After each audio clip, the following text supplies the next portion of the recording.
Did you wake up at 3 this morning and lie there wondering what on earth is wrong with you? Here's what nobody explains at 65. Waking in the night isn't the problem. Your sleep did change, measurably. But that change is a normal nervous system doing normal things. It isn't damage. What's harming your health is what you started doing about it. And every one of those responses feels sensible. That's why they're so hard to see. So today I'm showing you the 4 compensations wrecking your nights, and the one change that fixes more than the other 3 combined. Quick note first, this is general education, not personal medical advice. Talk to your doctor about your own situation, especially about anything you currently take to help you sleep. And individual circumstances matter here more than usual. Medication, breathing problems, bladder trouble, and pain all change this picture, and none of that shows up in a general video. 3 things changed in your sleep, and none of them are your fault. The first is deep sleep, the heavy, dreamless kind that arrives in the first half of the night. That stage starts thinning out from around your 30s, and by 65, there is noticeably less of it. Less deep sleep means lighter sleep, and lighter sleep means things reach you that never used to. A full bladder, a cold foot, a car door outside. At 40, those never made it through. Now they pull you all the way awake. Second, your body clock moved. The internal timer that decides when you feel sleepy drifts earlier with age. So you're nodding off in the chair at 8:30 and wide awake at 4. And it feels like your sleep is broken, when your clock has simply shifted forward. Third, and this one is purely mechanical, the lens inside your eye yellows and thickens as you get older, so less light reaches the sensors that set that clock. Your clock is running on a weaker signal than it got at 40. It drifts more easily. Now here's the part I need you to actually hear. None of that is disease. That is a normal 65-year-old body doing exactly what it's supposed to do. And what nobody tells you is that your sleep need barely changed. The guidance for adults 65 and over still lands around 7 to 8 hours. Your need stayed the same. Your ability to collect it in one unbroken block is what changed. When nobody explains that gap to you, you go looking for a solution, and that is where the real damage starts. Because you did what any sensible person would do. You went to bed earlier to catch up. You started lying there longer, hoping. Maybe you added a drink to take the edge off, or something from the pharmacy shelf that promised a full night. And you rested more during the day because you were exhausted. Every one of those is reasonable. Every one of them makes tomorrow night worse. That's the part of the title that's true. It isn't your sleep that's destroying your health, it's the compensations. Chronic poor sleep in older adults has been associated with more falls, low mood, memory complaints, and worse blood pressure control. And it's the compensations that turn a normal change into a chronic problem. So let's take them one at a time, starting with the biggest, which also happens to look the most innocent. You're not getting 8 hours, so you give yourself 9 hours of opportunity. In bed at 9:30, up at 6:30. Here's what that actually does to you. Sleep specialists use a number called sleep efficiency, the time you're genuinely asleep divided by the time you spend in bed. Below about 85% is roughly where clinicians start using the word insomnia. So picture it, 6 hours of sleep inside 9 hours of bed is about 67%. Take that same 6 hours of sleep and spend 7 hours in bed, same sleep, no extra effort, and you're at 86%. You didn't sleep anymore. You just stopped spending 3 hours failing. And that matters far more than it sounds, because your brain is learning the whole time. Lie awake in that bed long enough, often enough, and the bed itself becomes the cue for being alert. That learned association is the engine underneath most long-term insomnia. There's also a pressure system at work. The longer you stay awake, the stronger your drive to sleep becomes. 9 hours of opportunity spreads that pressure thin across the whole night. 7 hours concentrates it. So the fix is uncomfortable and it works. Shrink the window. Go to bed when you are actually sleepy, not when the clock says so. And hold the same wake time every day, including Sunday. This is where people always ask me what their own sleep window should be. The honest answer is that it depends on what your nights look like right now. So I put together a free After 50 sleep reset. 1 page, 7 days. You track 2 numbers, it gives you your window, and it walks you through the first week. It's tailored to you, and the link is below.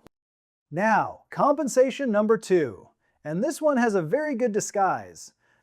The evening glass of wine, the beer with the news, the small whiskey that makes the whole day soften. And here's the frustrating part. It works. Alcohol is a sedative. It genuinely gets you under faster. Then it sends you the bill at 3 in the morning. As your body clears the alcohol overnight, your sleep rebounds and fragments. The second half of the night turns shallow and broken. Dreaming sleep gets pushed around, and you wake early feeling like you never really went under. It also relaxes the airway, which can worsen snoring and breathing pauses. And it sends you to the bathroom. So you had a drink because you couldn't sleep. And the drink is the reason you woke at 3. The fix isn't necessarily nothing, it's distance. Move it to dinner instead of bedtime and leave 3 hours or more before you lie down. If it has become the ritual that gets you into bed, that's the habit worth looking at. And one important note, if you drink heavily, don't stop suddenly on your own. Withdrawal can be genuinely dangerous. Speak to your doctor and get proper support. Now the bathroom cabinet. In most homes, there's a box somewhere that says PM or nighttime or sleep aid, and on the front it usually says non-habit forming. Turn it over and read the active ingredient. In a lot of them, it's diphenhydramine. That's an old antihistamine, and yes, it makes you drowsy. But it's also anticholinergic. It blocks a signaling chemical your brain uses for alertness and memory. In older adults, that tends to show up as next-day grogginess, dry mouth, constipation, difficulty emptying the bladder, confusion, and unsteadiness, which matters enormously if falling is already on your mind. And this isn't my opinion. The American Geriatric Society publishes a list called the Beers Criteria, medications generally best avoided in older adults. And first-generation antihistamines like this one are on it. Sedation and restoration are not the same thing. Being switched off is not the same as being repaired. So here's the careful version. If that box is in your cabinet, take it to your pharmacist and ask whether it's a sensible fit for you at your age. And if a doctor has prescribed you something for sleep, do not stop it on your own.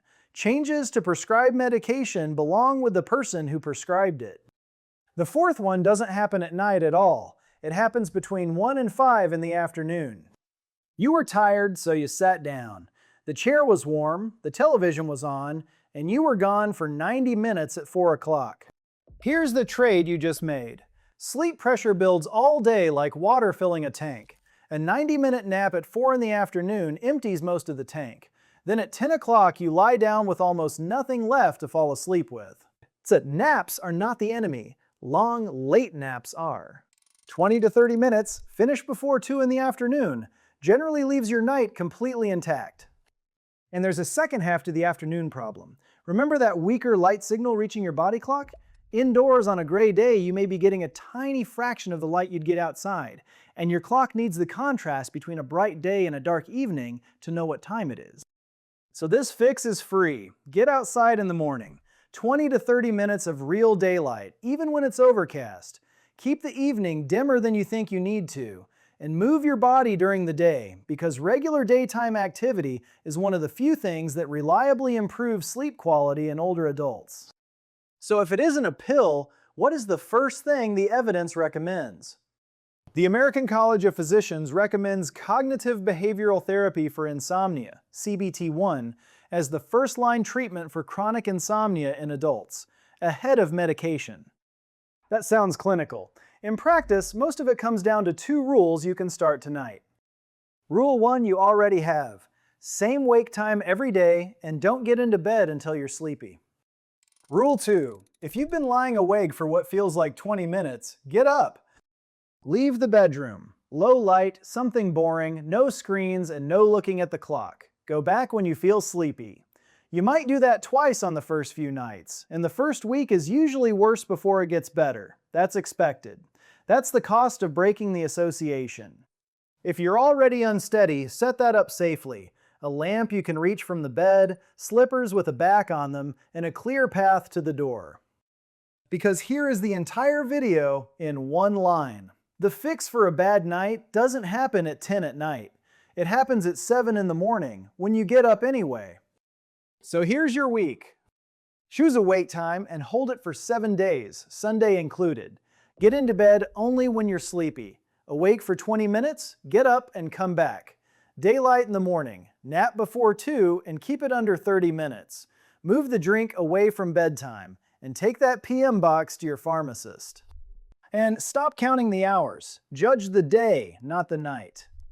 If you're getting through your afternoons without fighting your own eyelids, your sleep is doing its job, even when the number on the clock never looks like 8. One last thing, and it matters. If you snore loudly, if anyone has noticed you stop breathing in the night, or if you fall asleep during the day no matter what you do, that's a different problem, and it deserves a conversation with your doctor about a sleep study. It has a proper treatment, and none of tonight's advice replaces it. So tell me in the comments, what time do you wake up in the night? I read them, and that pattern tells me a great deal. And if you want plain, practical guidance for staying strong, steady, and properly rested after 50, subscribe and stay with me. There's also one more piece to this, and it's the hour before you go to bed. I made a separate video on the 3 things worth doing in that hour after 60, and it's on the screen right now. Click that one next, and I'll see you there.